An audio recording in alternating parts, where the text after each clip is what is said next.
How does your brain energy change your risk for developing brain issues like cognitive decline and depression? When we look at brain metabolism, how can we optimize it? And how does this relate to things like GLP-1 agonists, for example, Ozempic, or lifestyle modifications like exercise? In this conversation, which is going to be a bit more of a science deep dive, we're going to be talking about neurometabolism, basically how our brains use energy. We're going to talk about neurometabolism as it relates to mental health, as it relates to cognitive health. We'll talk about how brain energetics relate to both long-term cognition and moment-to-moment cognition. We'll talk about glucose as well as non-glucose fuel like lactate as well as ketones for neurons. We'll talk about glucose hypometabolism or brain hypometabolism, how that relates to cognitive decline. We'll talk about how neurometabolic programming influences the brain's immune system and how that then has impacts on mood and cognition. And then we're going to talk about some potential interventions. So here we're going to use two things from both ends of the spectrum, one being a GLP-1 conversation, specifically around pharmaceutical modification of the GLP-1 system, Ozempic being an example of a pharmaceutical that acts on the GLP-1 system, as well as lifestyle modification, so both diet and exercise as neurometabolic modulators. If you're new here, I'm Dr. Austin Perlmutter. I'm an internal medicine doctor, but I have spent the majority of the last 10 years educating people on practical neuroscience to improve the quality of their thoughts, their actions, their risk for long-term brain issues, and bringing to people basically tools and tricks to optimize their brain function. If any of that is interesting to you, please subscribe to my channel. And quick disclaimer before we get started with this video, this is information for educational purposes only, and you should always speak with your healthcare practitioner before making any changes to your healthcare plan. With this said, let's get into some of the science here. As we look at the diseases that are the most common causes of death around the world, the top contributors to death include things like ischemic heart disease, stroke, as well as diabetes, Alzheimer's disease, and kidney diseases. And when we look at rates of change of these diseases, as far as how much they are contributing to death around the world, we see that the metabolic diseases, things like ischemic heart disease and stroke, and again, diabetes, as well as Alzheimer's, which we'll talk about in a moment, and kidney diseases, these are increasing pretty substantially relative to some of the immune-related diseases, for example, diarrheal diseases and lower respiratory infections, which have actually been decreasing as causes of death around the world in the last decade. Now, as we think about what is actually represented in terms of disability, not just death, I would say that brain issues are at the absolute top of the list. And depending on the statistics you look at, we can see that brain issues are really, really common. Depression seems to affect around 28% of the global population, stress around 36.5%, and dementia at this current moment, 55 million people, a number that is expected to go to 150 million people in the next decades. So these are big issues. Now, if we were to ask the question of what is actually causing our brains to experience these issues, we should look historically at some of the presumed causes. Back in the day, we presumed that brain issues like depression were driven by things like evil spirits, buildup of bad humors. Dementia was seen to be caused by lack of willpower from sin. Now we know that there are issues happening in the brain that drive brain problems. So depression, we've heard about this being related to serotonin. We've talked about dementia in terms of amyloid and other abnormal protein buildup. But I think that the bigger picture now, and what the research is telling us, is it doesn't make that much sense to pin these diseases on a single molecule. In the context of depression, saying it's a serotonin issue; in the context of Alzheimer's, saying it's purely an amyloid issue.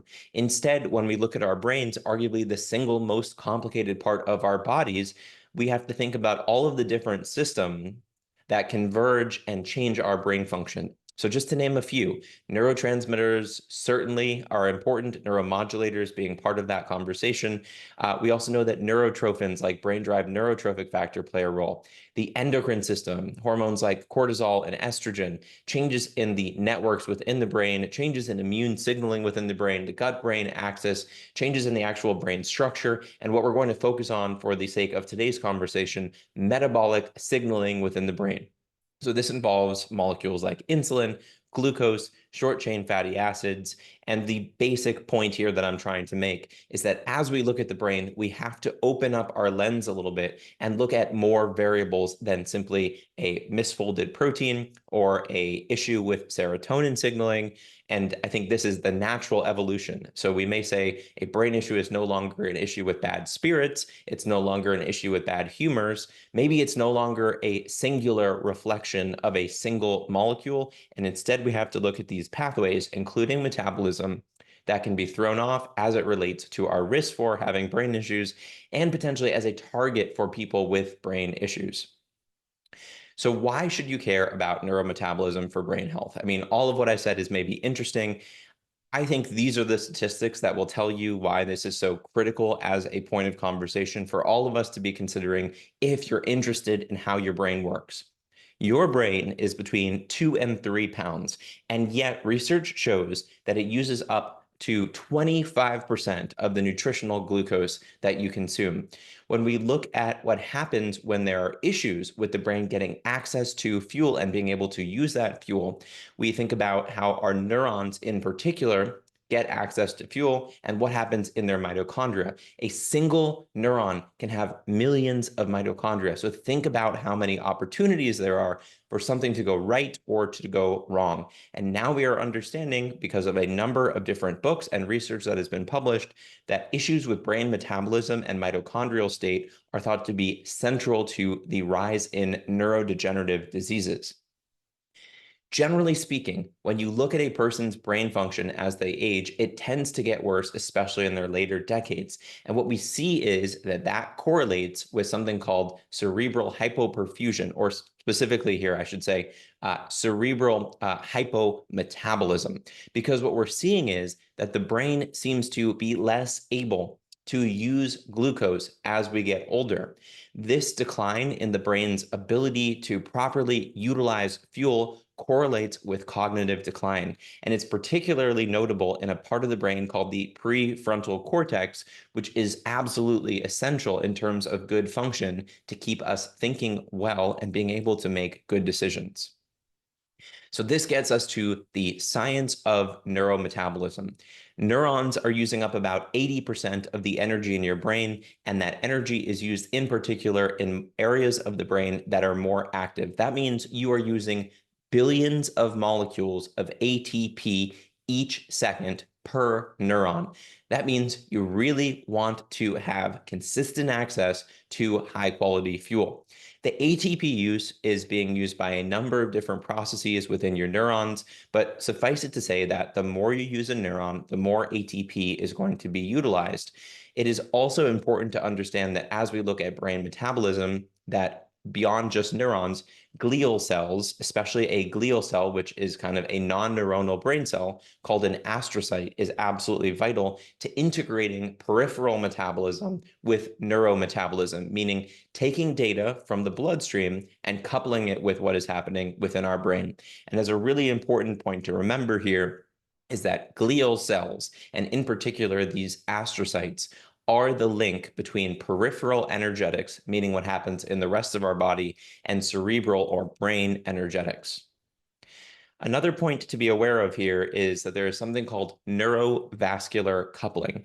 And the basic idea here is that when we use our neurons, those neurons produce things like glutamate. And this glutamate tells our glial cells, as well as our neurons, that there is more kind of work being done in this place. And the belief is that this use of neurons actually expands access to vascular flow, meaning that when we use neurons, that the neurons themselves, as well as glial cells, actually allow for more blood flow to get to those regions. This is important in terms of oxygen delivery, as well as in terms of fuel delivery. To take this one step further, it is important to recognize that the primary source of fuel for your brain most of the time, and some exceptions here being if you are in a starvation scenario, if you're on a very strict keto diet, but for most people and most of the time, the brain is running on primarily glucose. That glucose is being used by our neurons, and there's also a way to interconvert other molecules into fuel sources. So primary point being your neurons are using glucose, which comes from the bloodstream for the majority of its fuel. Secondary point being that the brain can actually use additional fuel sources. Now, ketone bodies in particular have gotten a lot of press because people are saying, well, it'd be good if my brain ran on ketones sometimes. And it is true that in states of relative glucose hypometabolism, or less access to glucose, this may be especially relevant. But there is an additional fuel source, which is lactate, which we've thought about historically as a byproduct of metabolic function that doesn't really serve a positive purpose, yet it is now being shown that our glial cells can actually hold on to fuel in the source or in the context of production of lactate, and this lactate can actually be shunted over to neurons from astrocytes to provide an additional fuel source, which is really interesting. One thing to remember, though, is in comparison to tissues like our muscles, the brain doesn't have much extra storage, meaning we don't have a bunch of glycogen, and the brain, by and large, is dependent on our peripheral metabolism, meaning access to fuel from our bloodstream, in order to power itself. As we look at diseases that relate to neurometabolic issues, dementia, cognitive issues, so cognitive fluctuations, not just dementia, but things like delirium, these relate to neurometabolism, and then mood disorders. We're now learning that mood disorders are correlated with neurometabolic function. The best example that I'm aware of to date that correlates neurometabolic dysfunction with a disease state is what we see in Alzheimer's disease. So this is, again, cerebral hypometabolism. This is insulin resistance that's been postulated as type 3 diabetes in the context of Alzheimer's. Because what we see in the research is that when we look at a PET scan in Alzheimer's patients, there are decreases in the glucose metabolism in the brain, and this correlates with the severity of the disease. These changes are also seen in the precursor to Alzheimer's, which is mild cognitive impairment, and in people with risk factors for Alzheimer's. So this may be a precursor state, which is one reason why so many people now think that if we target this kind of metabolic issue within the brain, we may both improve cognition and prevent the people from getting issues like Alzheimer's in the first place. Something that is very, very important to understand in the context of brain metabolism is that the role of molecules is not going to be necessarily the same as what we see in the periphery. And the best example of this is going to be what we see in insulin. Now, insulin, we often think about in its role in a person with diabetes, which is that a person will take exogenous, meaning outside the body, they'll take a prescription for insulin to bring down their blood sugar levels. So that is a very specific thing that it does. It brings down blood sugar levels. But within the brain, insulin is tethered to neuroplasticity, to reward, to memory, and to learning. So what that means is that insulin in the brain is a whole lot more important than just a way to get glucose levels down or to get glucose into the brain. And interestingly enough, when we look at the receptors on the brain that pull in glucose, the majority of the primary receptors are actually insulin independent, but insulin may have a bigger role in terms of certain receptors for certain cell populations within the brain. And beyond this, as I just said, insulin's role within the brain is related to things like neuroplasticity and memory. So insulin issues within the brain are not just the question of getting glucose into the brain. Instead, they may relate to a number of other cognitive issues. A very, very key point here to appreciate is that as we look at some of these terms, some of these issues that occur with cerebral hypometabolism, with general brain metabolism, that we need to know that lifestyle modification in humans has been shown to reverse certain aspects of what we would call central insulin resistance, meaning insulin resistance in the brain. And that is really critical to understand, because one question that might come up is that we say, well, these problems happen in the brain, but all of our interventions happen in the body. And like most things, it turns out that what happens in the body influences the brain. We'll talk in a moment about a clinical study showing that lifestyle modification in humans was linked to improvements in insulin sensitivity in the brain. So some other kind of just examples here of why this is important relate to how we make decisions. And as we look at how we make decisions, this is a field called neuroeconomics. This is a question of why do we choose one thing or over another thing? And many people may be familiar with the idea of being, quote, hangry with some popular ads on TV showing people acting differently when they're very hungry. It does turn out that brain energetics may relate to how we make decisions. And so some recent data suggests that when we look at people's brain metabolism, we can actually see that people who have different brain metabolites can actually have different forms of decision making. Now, this is very kind of early research, but if you're interested, I will include a study which is entitled A Neurometabolic Account of Why Daylong Cognitive Work Alters the Control of Economic Decisions. And it basically says when our brains are stressed and using up a lot of energy, that might actually change the way that we make choices. Interestingly, also here, we're seeing that there's some overlap with sleep, specific to a study that looked at creatine supplementation, showing that creatine may actually help us to bypass some of these low energy states by regenerating ATP within the brain. As we look at the correlations between brain metabolism and mood disorders, I would say they're not as strong as what we've seen in conditions like Alzheimer's disease. With this said, what we are seeing is that there are correlations between brain immune state and brain metabolic state. And the immune state turns out to be a far greater predictor, as far as the research we have available, of mood disorders, in particular depression. When we think about mood issues, or immune issues within the brain, the cell you want to be thinking about is called a microglial cell. Microglial cells are actually about 15% of the brain's cells, and they are thought to be central to driving neuroinflammation. But importantly, the microglial state, meaning is it turning into a more inflammatory cell or an anti-inflammatory cell, is thought to be activated in part by metabolic state.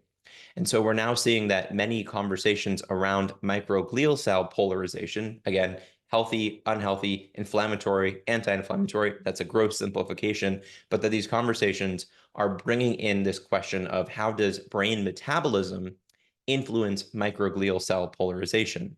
So for example, access to various nutrients from our diet may polarize microglial cells one way or another. A certain metabolic pathway, a pathway called the kynurenine pathway within the brain may actually program microglial cells towards more of a inflammatory subtype, where certain activation of molecules like insulin-like growth factor 1, which is a metabolic pathway, may actually program microglial cells towards an anti-inflammatory state. The main point to understand here is that when we look at brain immune state, which is increasingly believed to drive many mental health disorders, that these cells called microglial cells are being changed by brain metabolism. So metabolism here is actually an upstream variable that influences the downstream outcome, in this case, mental state. There's lots more that I could say about this, but the key thing here is just to understand that this metabolic immune interaction occurs and to understand that the immune system can influence metabolism within the brain and within the body. So this is kind of a bidirectional interaction. As we look at what we can do with this information, again, it's a little bit science heavy, and I understand that. And you might be asking, okay, this is interesting from maybe a physiological perspective, but what do I do about this from the perspective of applying it to lifestyle? Let's talk about lifestyle first, and then we'll move to the GLP-1 conversation, which has some overlap with lifestyle, but really gets us into pharmaceuticals. So thinking about what lifestyle modifications are best studied for improving metabolism, the usual conversation is around diet and exercise. And I would say, as it relates to brain metabolism, exercise is the single best studied cost-benefit analysis intervention that is going to enhance brain metabolism for the better. And by that, I mean low cost, high benefit, low risk, high reward. We know that people who regularly exercise in the context of either aerobic exercise or resistance or strength training exercises tend to have better cognition and better mood and seem to have a protective effect from those exercises in terms of long-term cognition and may actually benefit if they have a decrease in cognition from those exercises. How does exercise specifically influence the brain? Well, there are a number of pathways involved, and I did an entire other video on this topic, but one of the most interesting ways in which exercise, especially resistance or strength training, positively influences brain metabolism is because exercise, especially when we move our large muscle groups, activates the release of myokines. These are muscle-derived chemicals, cytokines, like irisin, and these molecules can modulate brain metabolism. So to say that one more time, when we exercise our bodies, in particular, when we exercise our large muscle groups by putting weight on them, those large skeletal muscles release molecules called myokines that have a positive effect on our peripheral metabolism and may positively influence brain metabolism. So let's now talk about this clinical study. This is a study that was called Exercise Restores Brain Insulin Sensitivity in Sedentary Adults Who Are Overweight and Obese. They took sedentary, overweight, obese people. They did a fMRI before and after. They gave them intranasal insulin, so sprays of insulin up the nose. And then they had them do 8 weeks of aerobic conditioning. So this is really interesting because it was a decent dose of exercise. And what they were looking at here is how their brain responded to insulin. Now, this is a really important point. If you were to inject a person with insulin, as you might for a person who has diabetes, that insulin may not be able to access the brain. And in particular, if you're concerned about brain insulin resistance, it wouldn't necessarily be the best way to measure what had changed. So here they're looking at the direct kind of conduit going through the nose. We know that that gets the insulin into the brain.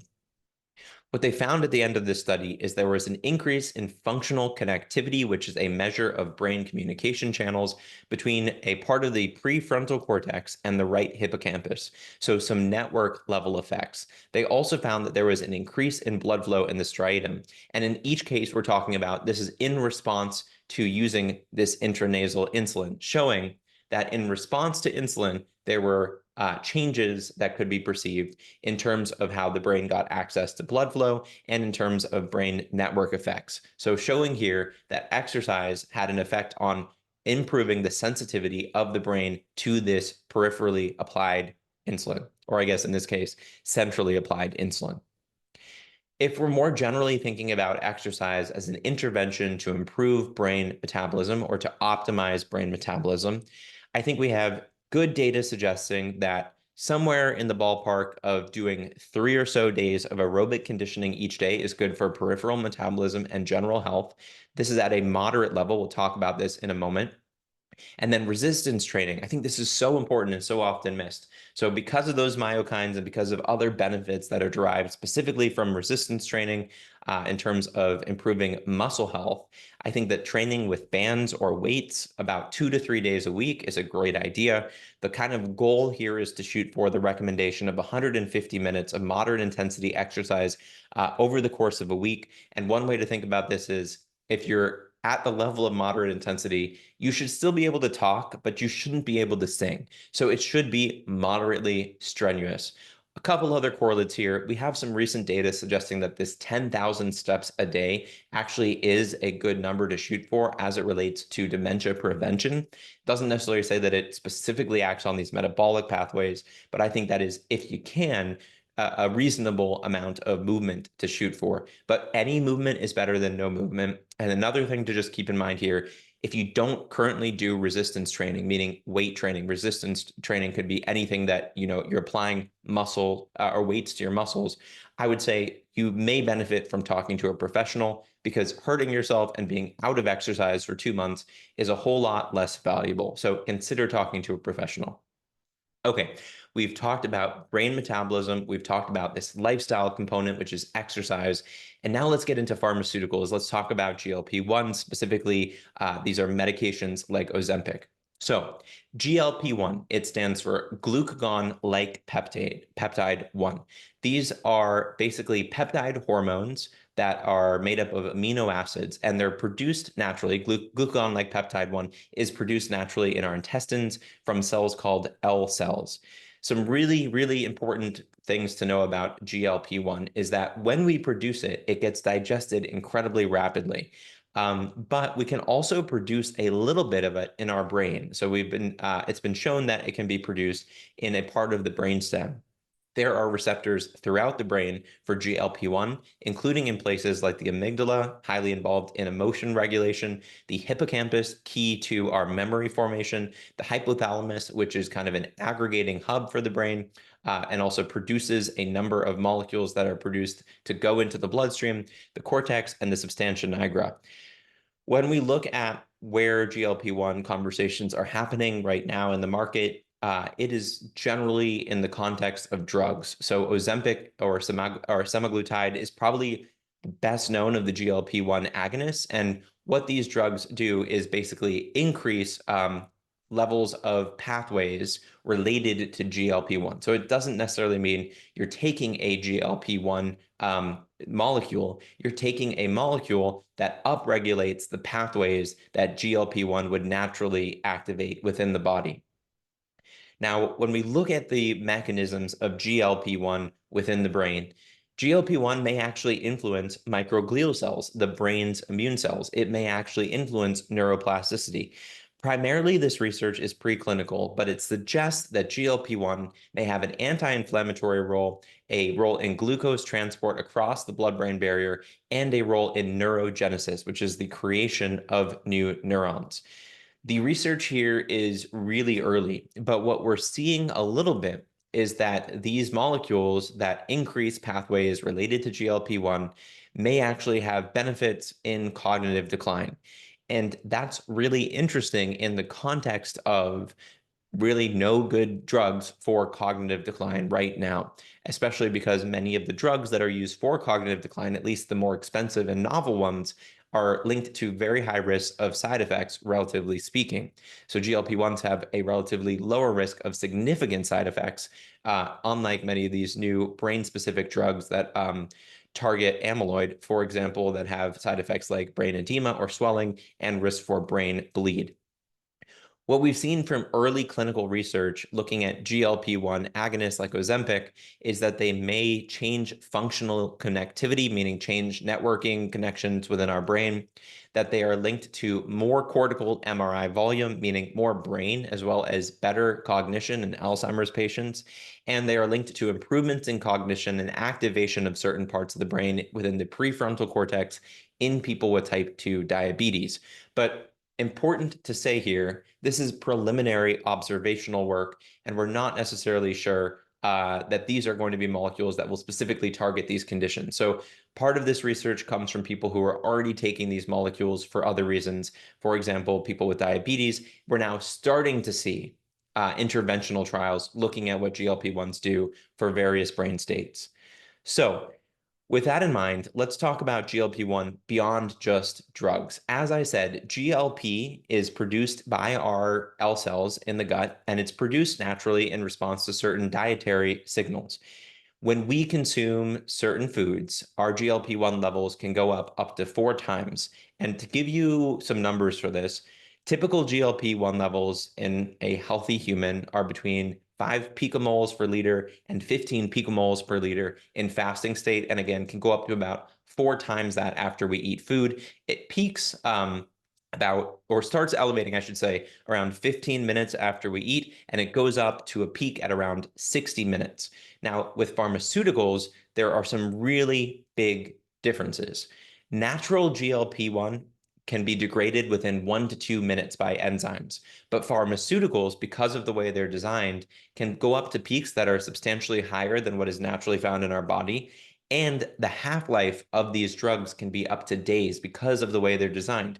Because not only are they agonists as opposed to the actual molecule itself, but they can actually target enzymes that break down the molecule, and in doing so can dramatically prolong the half-life. So The other thing I would just say here is that GLP-1 is only one pathway that is acted on by real foods. And I think one major liability in this conversation that is increasingly turned towards looking at GLP-1s as a panacea that's going to solve all of our weight issues is that there is more going on when we eat real foods than simply the activation of GLP-1.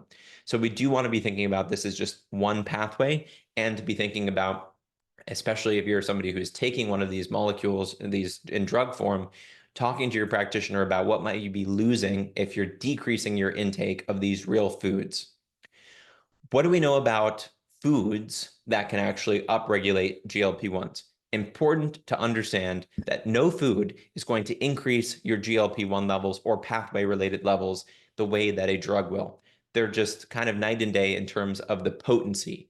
However, when we look at foods that, at least in primarily preclinical data, seem to increase GLP-1, fermentable dietary fiber, postbiotic short-chain fatty acids, as well as unsaturated fat. So there's some data on olive oil and a little bit of data on omega-3 fatty acids. There's a little data for kind of random things like pistachios, and then there's some data for protein and amino acids within protein as activating GLP-1 in terms of increasing GLP-1 production in our bodies naturally.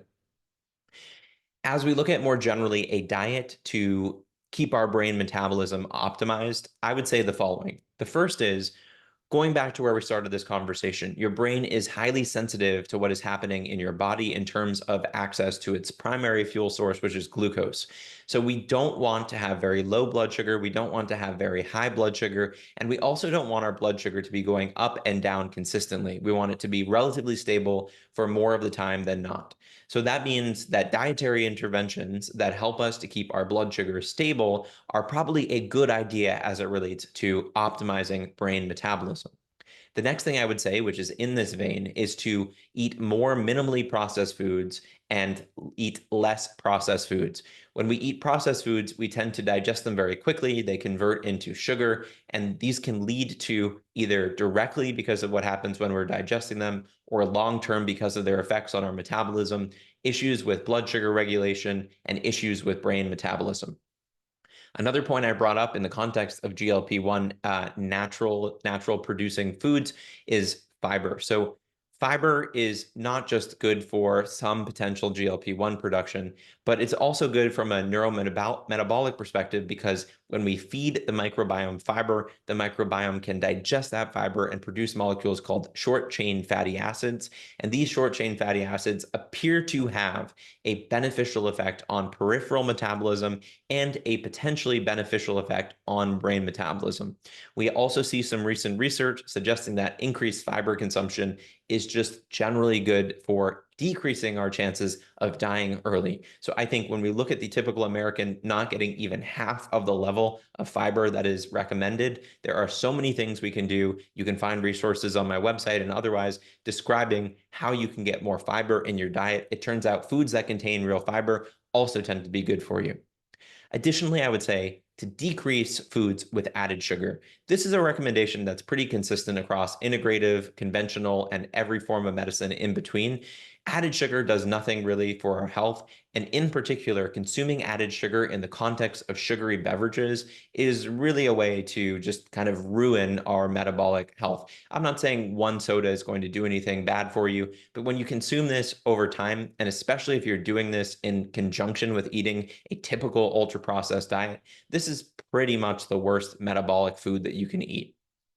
One other correlate here would be, as we look at diets like the ketogenic diet or other things that may help to enhance brain metabolism, there are a number of really interesting clinical trials that have been published. There's still a lot to learn about whether ketosis is a good thing and for who, but if you are somebody, especially if you're somebody with a pre-existing state of metabolic dysfunction, and especially if you're somebody who is really concerned about brain function, I think this is where you should work with a healthcare practitioner, because some diets that are especially carb restricted can be beneficial for certain populations, but they carry additional risk. So nutrient issues as well as long-term sustainability. So I think more advanced carbohydrate restriction is something to talk about with your healthcare practitioner.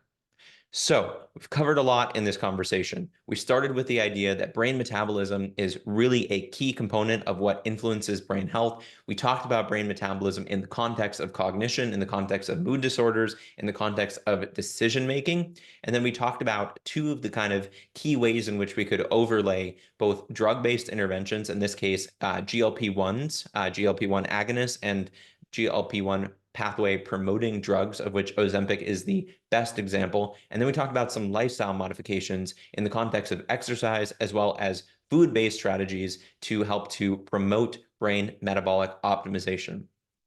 With all of this said, I just want to let you know that if you've made it here, this is some kind of intense science. So there's still a lot to learn, and I get it that it's a little bit complicated. The core idea here is to understand that if you want to think clearly, if you want to benefit your brain health, paying attention to brain metabolism is certainly something to keep in mind. And very often, the steps that we take that are simple steps each day, in this case, eating a real diet, exercising, these are the things that are most strongly correlated with good health outcomes and probably have the best known outcomes as it relates to brain metabolism. But we are now entering an era in which GLP-1 related drugs are incredibly popular. So there's lots more to learn. There's some preliminary positive signal, but I still think we don't want to bypass this conversation about the importance of lifestyle modification. Okay, thank you so much for watching or listening to this information. I would so appreciate it if you would subscribe to my channel. That would make my life easier, and that would give you immediate access to all of my content as soon as it comes out. As a reminder, this is just for educational information. It's not designed to be a replacement for medical advice. And if you would like to learn more about any of these topics, I invite you to follow along on this channel or to check out my website, austinpromoter.com. Thanks so much, and I'll talk to you again soon.